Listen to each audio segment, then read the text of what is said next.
यज्ञसेना आश्चर्य वाटलं असेल. अंगराज कर्णानं या एकांतात तुझा मार्ग रोखला. हो ना. आश्चर्य वाटलं. अगदी. का म्हणून? पण एकाएकी आमचा मार्ग तुम्ही का रोखिला? मार्ग रोखला याला कारण आहे. हा. स्वयंवर मंडपात माझ्याकडे वितंडवाद होऊ नये ही माझी प्रामाणिक सद्भावना होती. हो. आणि ती सद्भावना उराशी बाळगून एक पाऊल मागा हा अंगराज कर्ण सरकला. आणि त्या स्वयंवर मंडपाचा त्याग करून मी बाहेर पडत असताना जी वार्ता माझ्या करणी पडली त्या वार्तेनं मन मात्र आमचं अगदी सैरावे राहू लागलं. आणि त्याच गोष्टीचा जाब विचारण्यासाठी या अंगराज कर्णानं यज्ञसेनेत तुझा मार्ग रोखला. जाब? तुम्ही मला जाब आधी कोणत्या अधिकाऱ्याने विचारणार हे मला तुम्ही सांगा. मी अंग देशाचा राजकर्ता आहे. काय? आणि अंग देशाचा राजकर्ता म्हणून आणि त्याचबरोबर ज्या स्वयंवर मंडपात या अंगराज कर्णाचा तू अपमान केला बरोबर त्या स्वयंवर मंडपातला एक प्रतिनिधी म्हणून मी तुला आता जाब विचारणार आहे. काय? स्वयंवराचे नियम काय होते? अगदी.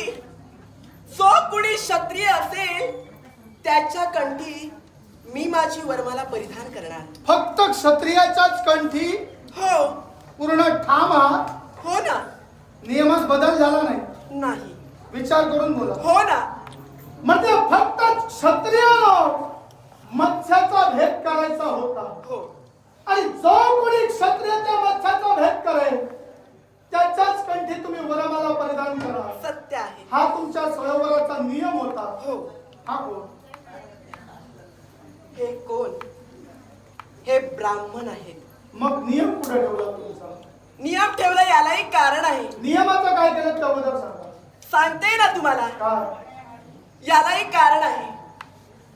स्वयंवर मंडपात एकही क्षत्रिय नसल्यामुळं हा गोपाल कृष्ण यांच्या आज्ञेनं हे सारं काही आम्ही केलंय. स्वयंवर मंडपात एकही क्षत्रिय नव्हता? नाही.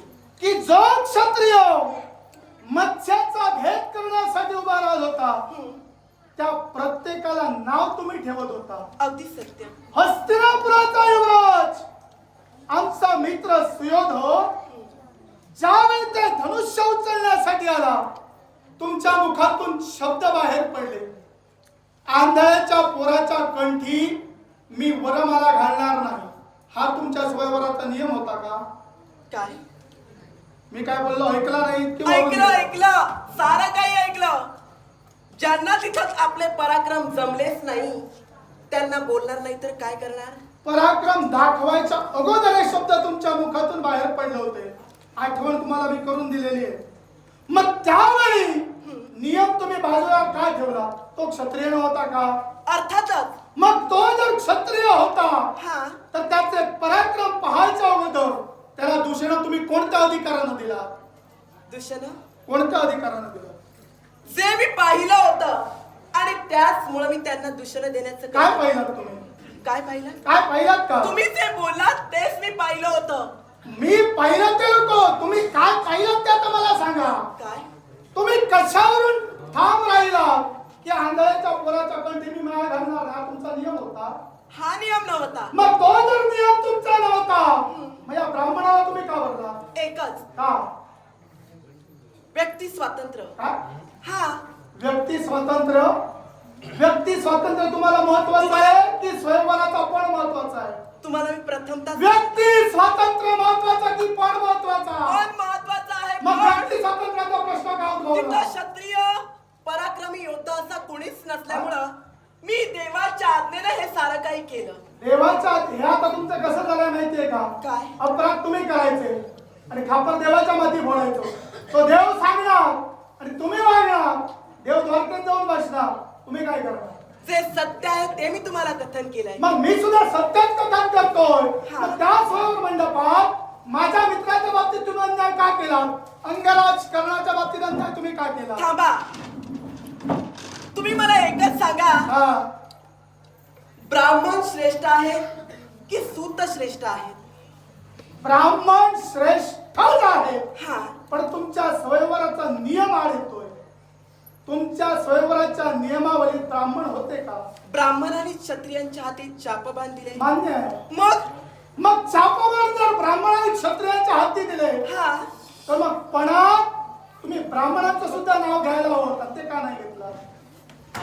आता ते आम्ही घेतलं नाही, यालाही तशाच प्रकारचं कारण काय आहे. कारण? ज्याप्रमाणे मी तुम्हाला सांगितलंच आहे, माझ्या देवाने मला ज्याप्रमाणे कथन केलं त्याप्रमाणे केलं मी. आणि तुम्हाला अधिकार पोचत नाही की आम्हाला हा जाब विचारावा. हे जे काही केलंय हे मी देवाच्या आज्ञेनं केलं. प्रथमतः आणि शेवटचं मी तुम्हाला सांगते. हा. आणि पुनश्च मला तेच तुम्ही विचार. पहिलं सांगू नका, हे शेवटचं म्हणून सांगा, कारण तुमच्याकडून आता मला काही अपेक्षाच नाही. अर्थातच. आणि तुम्ही हे मला विचारणं अगदी योग्यच नाही. योग्य नाही. हो. मग ज्यानं तुझा स्वीकार केला हा. त्याला पुढे घेऊन ये, तू मागत थांबा म्हणतोय. काय झालं? या स्वयंवर मंडपातून आपण माघारी गेला होता. अंगराज करणं तेच आपण ना? मीच तो. निश्चित. स्वयंवर मंडपात मी ओळख करून दिली होती म्हटलं. आणि तोच वीरवाणा पोशाख आणि तेच या विजयवंतानं पाहिलं हा. आणि तुमची ओळख झाली. पण स्वयंवर मंडपाचा त्याग करून आम्हा दोघांच्या मागाहून का म्हणून? जाब विचारण्यासाठी आलो होतो. असा कोणता जाब आपल्याला विचारायचा आहे? स्वयंवर मंडपाच्या ठिकाणी कोण ठेवला गेला? हा, जो कोणी क्षत्रिय राजकर्ता मत्स्याचा भेद करेल त्याच्याच कंडी ही यज्ञसेना वरमाला अर्पण करेल. मग तुम्ही क्षत्रिय आहात का? नाही. मग हिचा स्वीकार कसा केला? एकाच गोष्टीसाठी कशासाठी? चिता क्षत्रियांचे पराक्रम कुठेतरी कमी ठरले आणि क्षत्रियांना दूषणे दिली गेली. त्याच वेळी द्रुपद राजांनी आम्हा ब्राह्मणांना सुद्धा या पणाला आमंत्रण दिलं. आणि ज्यावेळी त्यांनी आम्हाला आमंत्रण दिलं त्या आमंत्रणाचा स्वीकार करून या पणात सहभागी होण्याचा अधिकार द्रुपद राजांकरवी आम्हाला प्राप्त झाला. आणि मिळालेला अधिकार पूर्ण करण्यासाठी ज्यानं धनुर्विद्या जाणतोय त्या ब्राह्मणानं हे धनुष्य उचलून मत्स्याचा भेद करावा. अगदी त्याचप्रमाणे दिलेल्या निमंत्रणाचा मान ठेवून हा विजयवंत ब्राह्मण त्या पणात सामील झाला. मला अधिकार मिळाला म्हणून मी सामील झालोय. आणि सामील होताच माझ्या धनुर्विद्येच्या योगा करून हा धनुष्य उचलून त्या मत्स्याचा भेद या विजयवंतानं केला. म्हणून पुन्हा ब्राह्मण म्हणून माझ्या समोर ओढू नका. बोलण्याचा कारण मांजर ज्यावेळी दूध पित असताना हा. त्यावेळी ते डोळे बंद करून दूध पितो. त्याला काय वाटतं? मला कोणी पाहत नाही, पण सारं जग त्याला पाहत असतो. बोलण्याचा अर्थ कदाचित आमच्या बोलण्याचा गर्भितार्थ तुमच्या ध्यानी आला नसेल. नाही. तुम्ही ब्राह्मण म्हणून सांगता. होय. नेमके ब्राह्मण कोण हो तुम्ही? बोलण्याचा अर्थ सारस्वत ब्राह्मण, वैष्णव ब्राह्मण. नेमके ब्राह्मण कोण तुम्ही? आम्ही वैष्णव ब्राह्मण होय. वैष्णव ब्राह्मण. निश्चित. खात्रीनिशी तुम्ही सांगता होय. वैष्णव ब्राह्मण तुम्ही आहात. माझा ठाम आरोप आहे तुमच्यावर. काय ते? स्वयंवर मंडपाच्या ठिकाणी तुम्ही ब्राह्मण म्हणून जरी इतरांना फसवत असला तरी मी फसणारा नव्हे. काय? हो. आपण फसणारे नव्हे. आपली फसवणूक मी करत नाही आहे. मी ठाम आरोप करतोय तुमच्यावर. कोणत्या तुम्ही प्रकारचा आरोप? ब्राह्मण नव्हे. आरोप करताय तुम्ही मला एक क्षत्रिय आहात. आणि ज्याला- क्षत्रिय असून सुद्धा हा. ब्राह्मणाचा वेश परिधान करून स्वतःचा स्वार्थ पूर्ण करण्यासाठी तुम्ही त्या स्वयंवर मंडपात उपस्थित अंगराज! आहात. हा तर माझा झणझणीत आरोप आहे तुमच्यावर. आरोप लावण्यापेक्षा आरोप सिद्ध करण्यासाठी इथं पुरावा सादर करा. मी क्षत्रिय आहे हे मुखोद्गार आपले मला ग्राह्य वाटत नाहीये. पुरावा मी सादर केल्याच्या नंतर तुम्ही क्षत्रिय म्हणून मान्य करा. पुरावा माझ्या मनास योग्य वाटला आणि त्या पुरावा जर योग्य असेल तरच मी क्षत्रियच नव्हे मी ब्राह्मणच होय. तुम्ही मान्य करणार. होय. मी जर पुरावा स्पष्ट केला तर हे तुमच्या स्कंदी असणार धनुष्य बाजूला ठेवा. का म्हणून? तुम्ही ब्राह्मण आहात ना? होय. मग मला सांगा हो, या तुमच्या डाव्या स्कंदावर हा जो काळा व्रण आहे हा व्रण कशाचा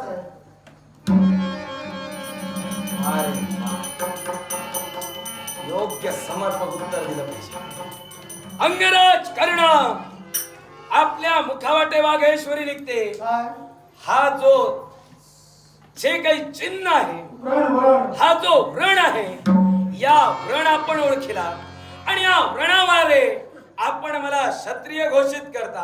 आपले गुरु कोण हो? साक्षात भार्गव परशुराम. मग या परशुरामाने सुद्धा बाण धारणच केला ना. मान्यच आहे. गुरु द्रोणांनी सुद्धा ब्राह्मण असून सुद्धा बाण धारणच केला ना. मग त्याचप्रमाणे एक धनुर्विद्येचा अभ्यासक असून मी बाण धारण केला.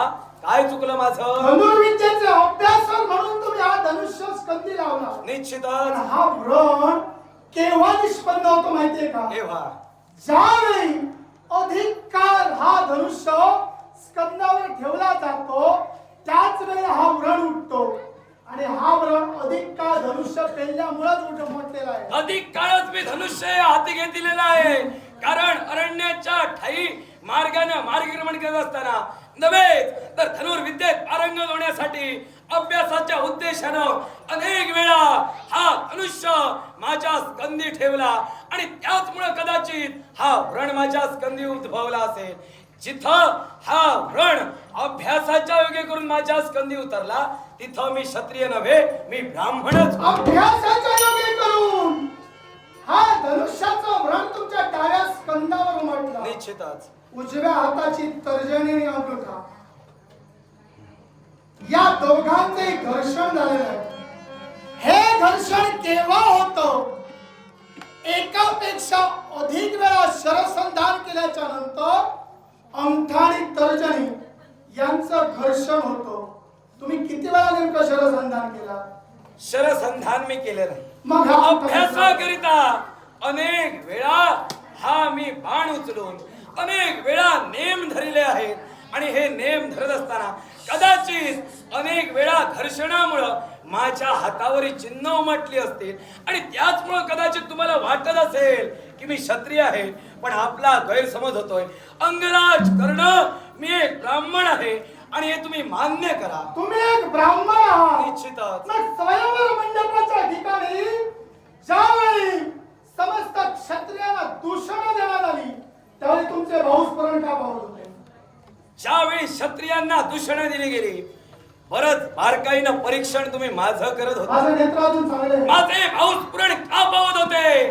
तर एकाच गोष्टीसाठी आम्ही ब्राह्मणांनी क्षत्रियांच्या हाती चापवाण दिले आणि ते चापवाण धारण करून सुद्धा एका स्त्रीच्या मुखातून शब्द निघू लागले, हे सारे क्षत्रिय निर्वीर आहेत की काय? मग क्षत्रियांना दिलेली दूषण कुठेतरी आमच्या सुद्धा काळजाचा वेध घेऊ लागली आणि त्याच योग्य करून भाऊ माझे स्मरण पाहू लागले.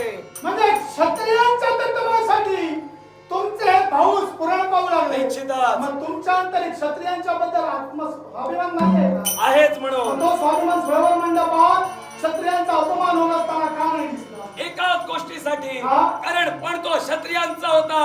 ज्यावेळी आम्हाला आमंत्रण दिलं आमंत्रणाचा मान ठेवून आम्ही स्वयंवरात सामील झालो. जिथं पण क्षत्रियांचा होता निश्चितच क्षत्रियांनी तो पण पूर्ण करायला पाहिजे होता. मग क्षत्रिय निर्वीर का ठरत गेले?